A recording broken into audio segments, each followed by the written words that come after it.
Welcome.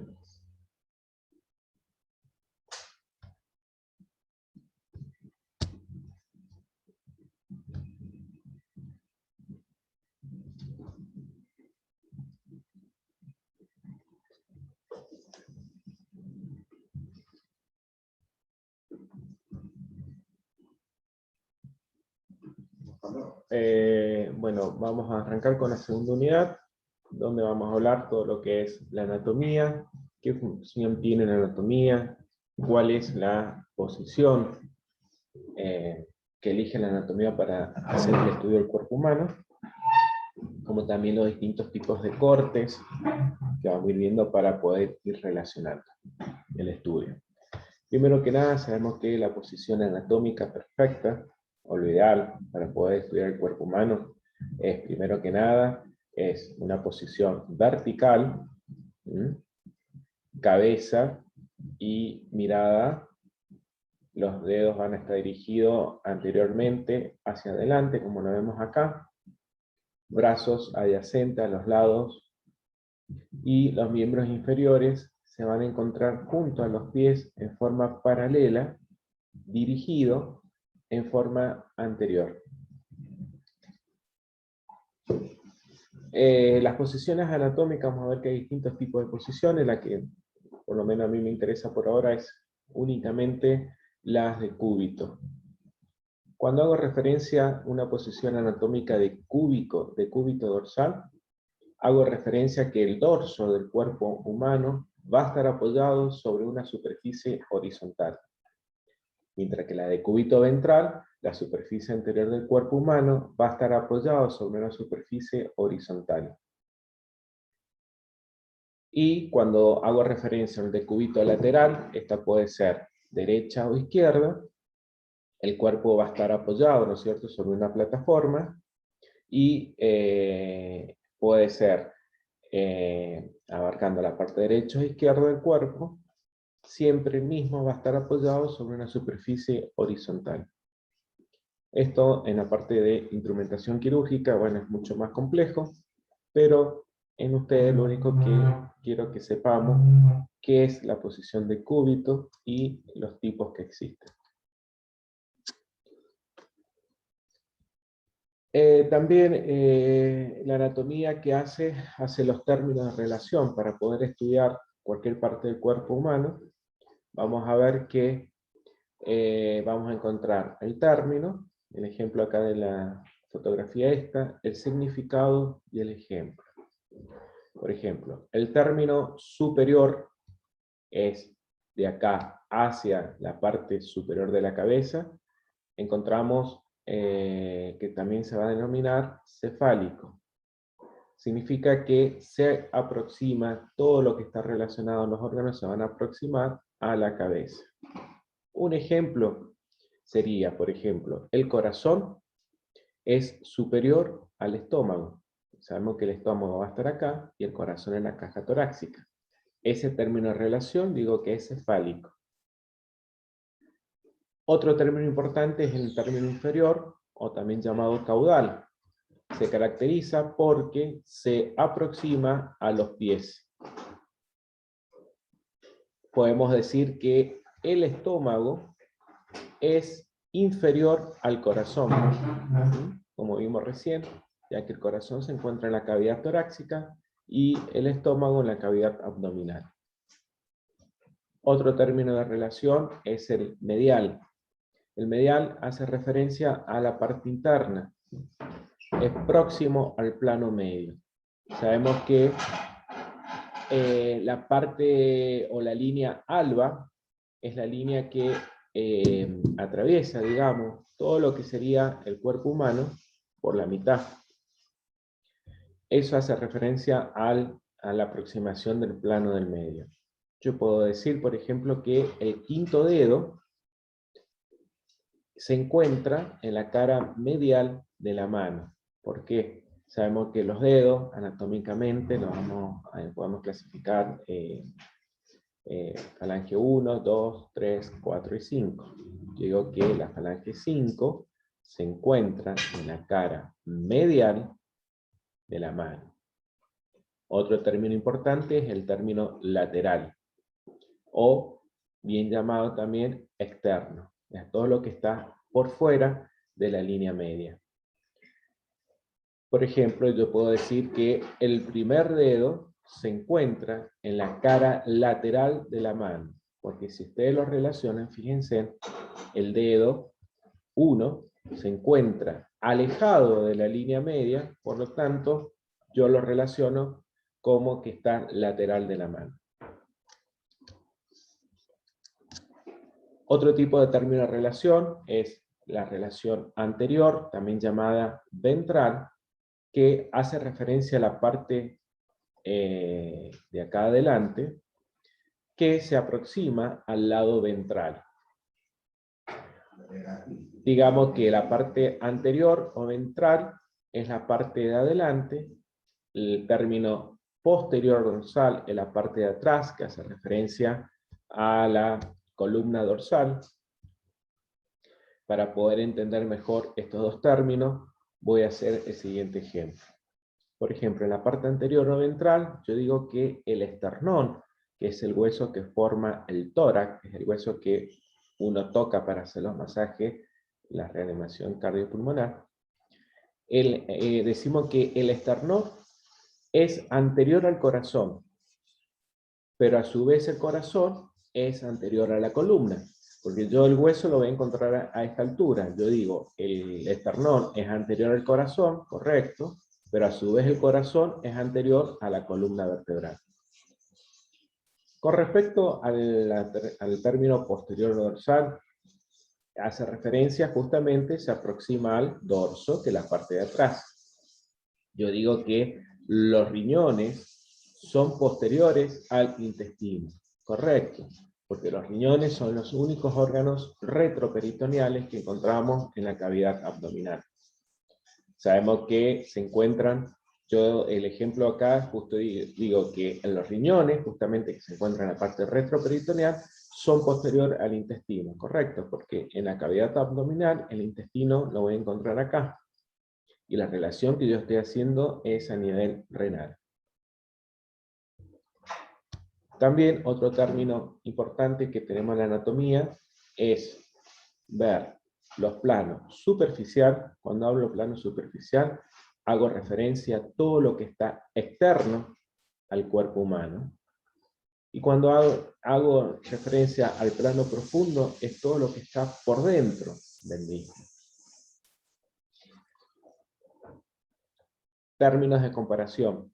Yo puedo decir, por ejemplo, que hay distintos términos, como por ejemplo el proximal, que se aproxima al tronco u origen.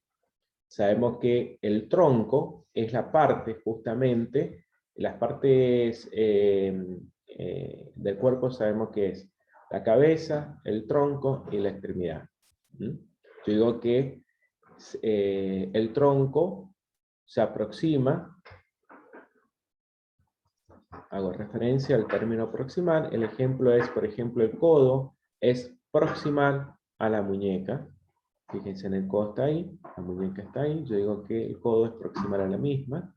El término distal, dijimos que el distal se distancia o se aleja a la línea media, justamente tomando referencia al tronco. Yo digo que la muñeca es distal al codo. Ahí, la muñeca es distal al codo. El término superficial, próximo a la superficie, como vimos recién en la anterior lámina. Puedo decir que los músculos del brazo son superficiales al hueso húmero, ya que el húmero, el hueso, se encuentra por debajo de lo mismo. El profundo hace referencia a que se aleja de la superficie. El húmero se encuentra en la profundidad de los músculos del brazo. La forma correcta de poder relacionar los términos de comparación. El término externo hago referencia siempre que me alejo hacia la parte exterior. Por ejemplo, el pabellón auricular es exterior al oído medio, ya que el oído medio se encuentra en la parte interna. Y en la parte en la relación interna hace referencia hacia el interior. Yo digo que el ojo es interno a la órbita, a la cavidad orbitaria. Es correcto, porque sabemos que el globo ocular se va a ubicar justamente en la cavidad orbitaria.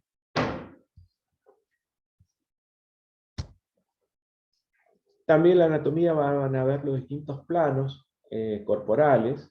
Vamos a ver para aquellos que pudieron estudiar una carrera, por ejemplo, lo que sería medicina, kinesio, que hay varios alumnos, o justamente si estudiaron instrumentación anteriormente, vamos a ver que estos planos, estos cortes son muy importantes para la gente que hemos elegido una carrera afín.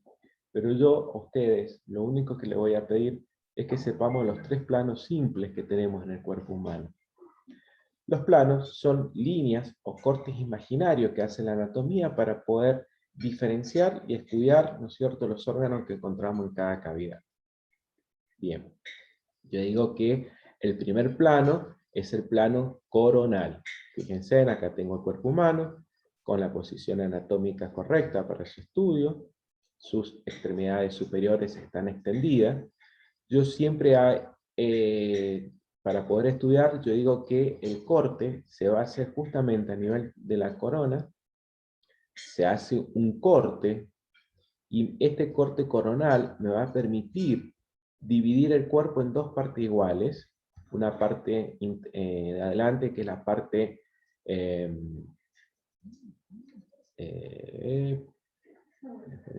perdón que me fui, una parte posterior, que sería la parte ventral, y una parte de adelante sería la parte, que no veo, discúlpenme. Ahí está, perdón.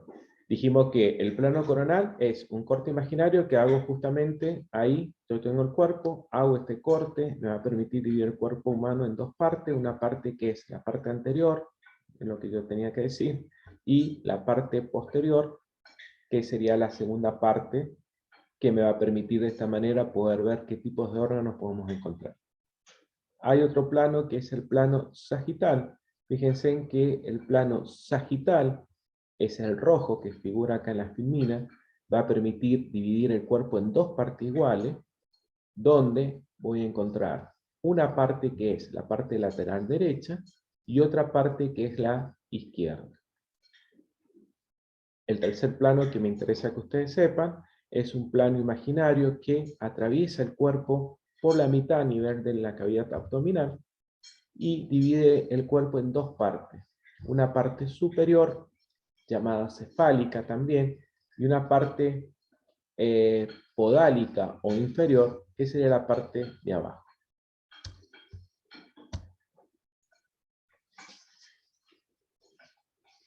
Las cavidades corporales. Primero que nada vamos a definir qué es una cavidad. Una cavidad es un espacio que se caracteriza por albergar, o donde vamos a encontrar distintos tipos de órganos, que la función de esta va a ser justamente proteger.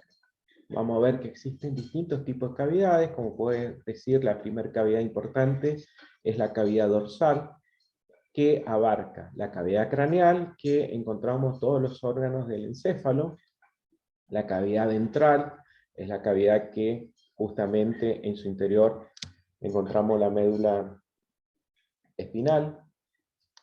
Dentro de la cavidad torácica encontramos 3 tipos de cavidades. Una es la cavidad pulmonar, donde encontramos los órganos de los pulmones. También encontramos la cavidad cardíaca, que encontramos el corazón. Y el mediastino es un espacio que se encuentra, ¿no es cierto?, en el interior del tórax, que se caracteriza porque en él van a pasar los grandes vasos y también órganos, como son, por ejemplo, los vasos sanguíneos, como son la vena aorta, la arteria aorta, la vena cava, y también vamos a encontrar órganos como son el esófago, parte del órgano que pasa desde que forman lo que sería el sistema digestivo. La cavidad abdominal es donde justamente vamos a encontrar los cuadrantes y las regiones. Vamos a ver que los cuadrantes son distintos a las regiones. Y por último, la cavidad pélvica, vamos a encontrar todo lo que son los órganos de excreción, como pueden ser, por ejemplo, no puede ser la vejiga, en caso de aparato reproductor femenino. Ahí ustedes van a ver, por ejemplo, en el libro, ahí les sale bien más o menos lo que yo les he dicho, pero más especificado.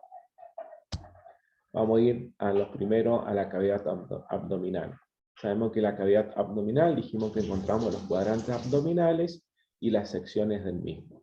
¿Qué son los cuadrantes abdominales? Como recién vimos, por ejemplo, los planos, son líneas imaginarias que la anatomía agarra una línea vertical que sigue lo que sería, por ejemplo, la línea alba, y a nivel del ombligo hace un corte, si se puede decir, atraviesa una línea horizontal, y me va a permitir dividir el abdomen en 4 cuadrantes. Estos son el cuadrante superior derecho, el izquierdo, cuadrante inferior derecho y el cuadrante inferior izquierdo. En cada uno vamos a encontrar distintos tipos de órganos que en forma macroscópica me va a permitir ubicarme en lo que es la cavidad. Sin embargo, las regiones abdominales son otras regiones, son líneas imaginarias donde, a comparación de los cuadrantes anteriormente vistos, son más específicos. Vamos a ver que las regiones abdominales son 9. Estas líneas son 2 líneas verticales que nacen a nivel de la línea clavicular, llegando hacia la parte inferior, ¿no es cierto?, paralela a la línea media. Vamos a encontrar 2 líneas horizontales, una que atraviesa a nivel de la costilla, la parte donde, la terminación donde está la unión de la cavidad torácica con la abdominal, y la otra es una línea que es atravesada a nivel de las crestas ilíacas, que son los huesos que si uno se toca desde la cadera, que son los que sobresalen. Si ustedes contamos ahí, vamos a ver que vamos a encontrar 9 secciones. Cada sección vamos a encontrar un órgano específico. Esto es muy importante para la gente que estudia quirófano o la gente de rayos X. Ustedes, para que tengan más o menos una relación o una idea de qué estamos hablando. Por ejemplo, vamos repasando que en la primera región se llama hipocondrio derecho. En el hipocondrio derecho, por lo general, vamos a encontrar lóbulo del hígado. El epigastrio es la zona 2, que se encuentra acá. Vamos a encontrar algo fundamental, que es el estómago. El hipocondrio izquierdo sería la región 3. Luego la sección 4 la encontramos como franco derecho. 5, zona umbilical. 6, franco izquierdo. 7, fosa ilíaca derecha. 8, la zona hipogástrica. Y 9, fosa ilíaca izquierda. Repasamos más o menos qué tipos de órganos encontramos en cada uno. En el hipocondrio derecho vamos a encontrar con mayor gran parte de lo que es la parte del hígado y las vías biliares. En la región epigástrica o epigastrio encontramos la zona del estómago. Hipocondrio izquierdo, aquí se localiza el vaso. Sabemos que el vaso es un órgano que compone el sistema inmune. Región del franco, también llamado lumbar o lateral derecho, eso va a ver, depende de la bibliografía que ustedes estudien. Vamos a encontrar la región del colon ascendente. Luego, en el franco izquierdo, encontramos el colon descendente. Fosa ilíaca derecha, o región inguinal derecha, también conocida, es la región que encontramos la porción del ciego. El ciego, recordemos que es la primera porción del intestino grueso, y algo fundamental que encontramos en el mismo es el apéndice. También en la fosa ilíaca izquierda es también conocida como región inguinal izquierda. Vamos a encontrar lo que es la terminación, la última porción del colon descendente. Vamos a encontrar la parte del sigmoideo, y también encontramos la sección del recto. Bueno, hasta acá hemos visto, hemos repasado qué es la anatomía, qué función tiene, cuáles son las posiciones que toma la anatomía para el estudio del mismo, y hemos visto los distintos tipos de relación, que son cavidades. Bien. Vamos a pasar a otra unidad, que es la unidad del nivel celular, la célula. La célula, en la historia más o menos, comienza en 1955, donde Robert Hood hace un estudio con su microscopio, agarra una lámina de corcho, hace un corte y observa en el microscopio, fíjense acá en la imagen, se observa cómo encontraba celdillas, o lo relacionaba con un panel de abeja. De ahí la parte sale y se origina la palabra célula. Robert Hood, en 1655, es el primer descubridor de lo que es la célula. Luego, a medida que fueron avanzando los estudios, aparecieron distintos científicos que descubrieron que esta célula estaba compuesta por un núcleo y un protoplasma.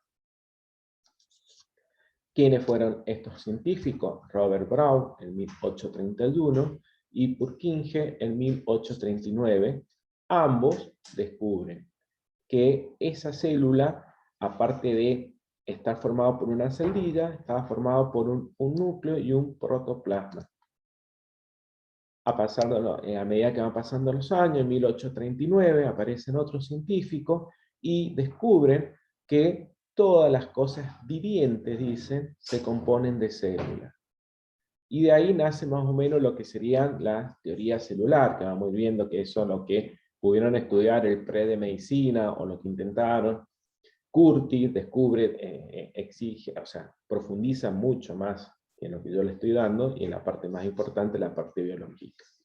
Pero, ¿qué podemos decir? Que en esta época, en 1839, estos científicos descubren o crean lo que es la teoría celular, y sale la definición de célula, donde dice que es la unidad fundamental de todos los organismos vivientes. Síntesis de la teoría celular, esto lo van a ver a nivel en los apuntes, en la bibliografía. Decimos que cada organismo vivo está formado por una o más células, en caso de un ser viviente unicelular, por una, y pluricelular, por más células. Los organismos vivos más pequeños son células únicas, y las células son unidad funcional de los organismos multicelulares. Todas las células provenientes de células ya vienen de células preexistentes. Ahí encontramos distintos tipos de células, como pueden ser las células procariotas. Luego tenemos las células eucariotas, donde vamos a encontrar lo que son las células vegetal y la célula animal. Vamos a ver que entre estos tres tipos de células van a haber ciertas características o cierta diferenciación. Parte principal es una célula, gráficamente así, que esto lo ven en la primaria y en la secundaria lo van profundizando. Vamos a ver que la célula está compuesta por una membrana externa, que se llama membrana plasmática, un núcleo, que contiene todo lo que es el código genético de la célula, un citoplasma, que se caracteriza por estar formado por líquidos, donde en él vamos a encontrar los distintos tipos de organelas, que cumplen para el funcionamiento metabólico de la célula. La diferencia entre una célula vegetal y animal, esto de la primaria, sabemos que La única diferencia es que la célula vegetal, fíjense, está formada por una membrana plasmática, por una pared celular, disculpen. Esa pared celular está formada por glúcido. Cambio la membrana animal está formada por una membrana plasmática. Ambas células tienen la mitocondria, ya vamos a ver más adelante, pero la organela que obtiene energía está formada también por vacuolas, aparato de Golgi, citoplasma, núcleo, nucleolo, cromatina. La única diferencia que hay es que en las células vegetales, aparte de estas organelas, va a estar formada por cloroplastos, mientras que en las células animales encontramos los centriolos, que son organelas fundamental para la división celular. Estos son distintos tipos de diferencia entre una y otra. Ahí observamos una forma de modelo de mosaico, ¿no es cierto? Como gráficamente vamos a encontrar la membrana citoplasmática. Membrana celular, para empezar a describir, decimos que la membrana celular está formada por una doble capa fosfolipídica, donde los fosfolípidos están formados por una cabeza y una cola. Fíjense en la cabeza y cola. La cabeza se caracteriza por ser hidrofóbica, y las colas no permiten el paso de los líquidos. Vamos a ver que la membrana también está formada por proteínas, por colesterol, donde cada una de estas tiene una función importante. Algo fundamental de la membrana celular, decimos que la membrana es selectivamente permeable, ya que permite el paso solo de ciertas sustancias, nada más, para tener un control de la misma. Actúa como un límite celular, permite expulsar desde el interior los desechos metabólicos hacia el exterior, incorpora nutrientes desde el medio externo hacia el medio interno, también permiten intercambios de iones, necesario para mantener así las diferentes funciones metabólicas. Esto lo vimos en la unidad 1, cuando vimos, por ejemplo, que existían lo que eran los líquidos intracelular, extracelular. Vimos que había mayor concentración de cationes, por ejemplo, de potasio y sodio en uno y en otro. Bueno, eso lo vamos a ir describiendo más enseguida cuando vayamos llegando a esa parte. Ahí ahí voy a describir, por ejemplo, cómo está formada la membrana fosfolipídica. Dijimos que está formada por una cabeza y dos colas. La cabeza se llama es polar, la cola es no polar. Constituye la capa bilipídica o fosfolipídica, como le dice en la bibliografía. La cabeza es hidrofílica. ¿Qué significa hidrofílica? Permite el paso del agua. Mientras que la cola, que se encuentran ubicadas en la parte interna, son hidrofóbicas, no permiten el paso del agua. Una característica de esta estructura es que le da fluidez a la membrana. El colesterol. El colesterol son moléculas orgánicas, como vimos en la primera unidad, que se encuentran entre ambas capas, en el medio, digamos, que el colesterol se caracteriza porque se encuentra entre medio de los fosfolipídicos, de estos compuestos. Una característica que tiene el colesterol es confiere estabilidad de la membrana, evita, ¿no es cierto?, que la membrana se achique, se aplaste. Aparte del colesterol, está formado por glicolípidos. Son grupos de azúcares ubicados en la cara externa de la membrana. Acá tenemos el ejemplo. Su punto de unión entre los componentes de la célula. Otro compuesto orgánico son las proteínas. Según su ubicación en la bicapa, es la función que tienen.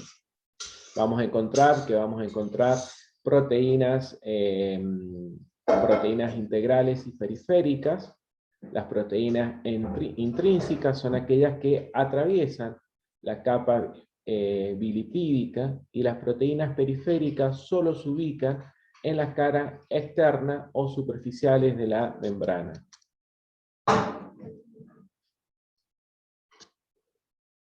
Para poder resumir un poco, decimos que la membrana celular está formada por una estructura mosaico fluido. ¿Qué función tiene? Una permeabilidad selectiva. Esa permeabilidad va a estar dada por tres tipos de transporte. Por dos tipos de transporte, perdón, transporte pasivo y activo.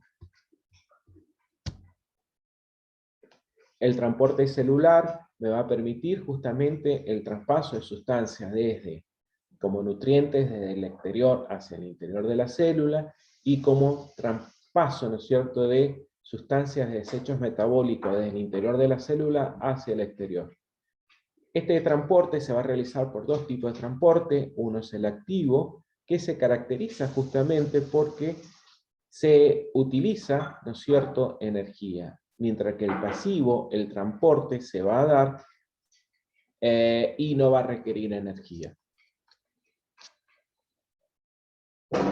Vamos a ver que para poder entender o poder ver los distintos tipos de transporte, yo voy a decir que dependiendo la molécula, el peso que tenga esa molécula, van a ser los transportes que van a existir. Por ejemplo, un transporte de molécula de baja masa molecular va a estar dado por el transporte pasivo. Dentro del transporte pasivo voy a tener la difusión simple y la facilitada. El transporte activo va a estar dado por la bomba de sodio y potasio y otros tipos de bombas.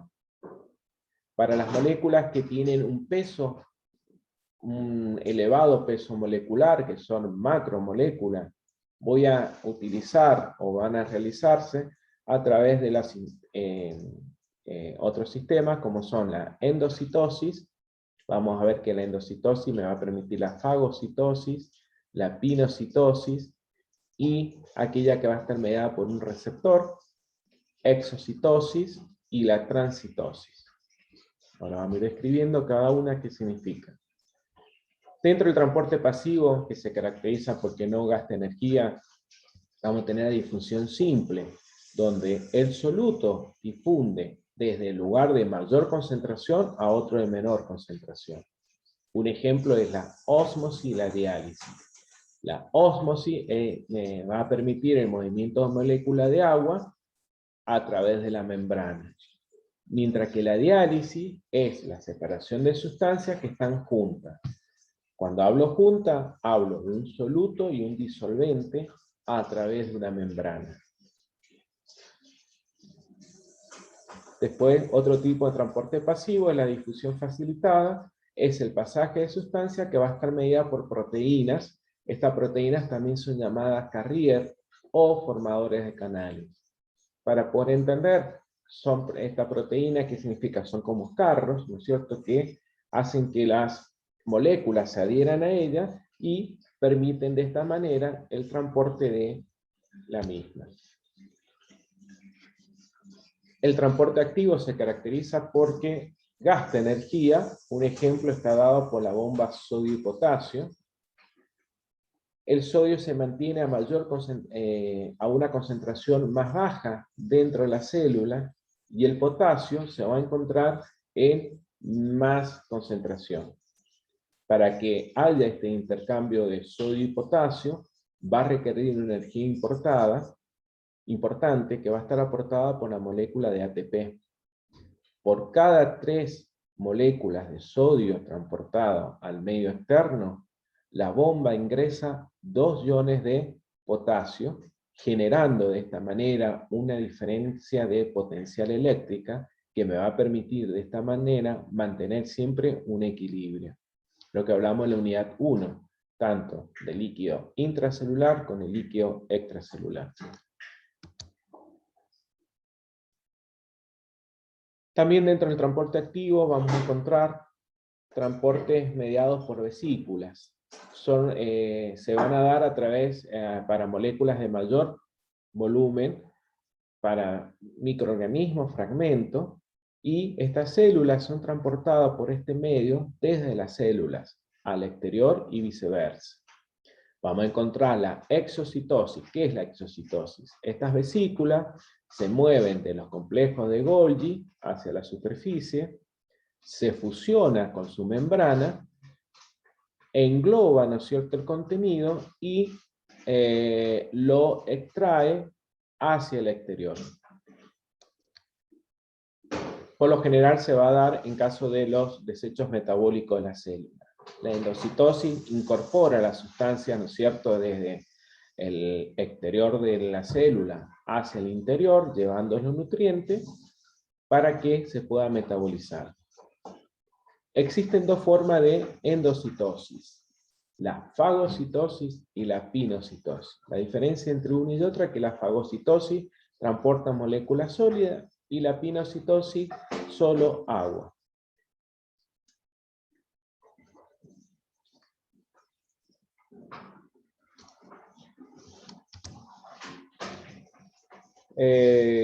Bueno, después dejamos hasta acá. En la próxima clase seguimos con lo que serían las células y sus organelas, la función de cada uno, para poder seguir avanzando.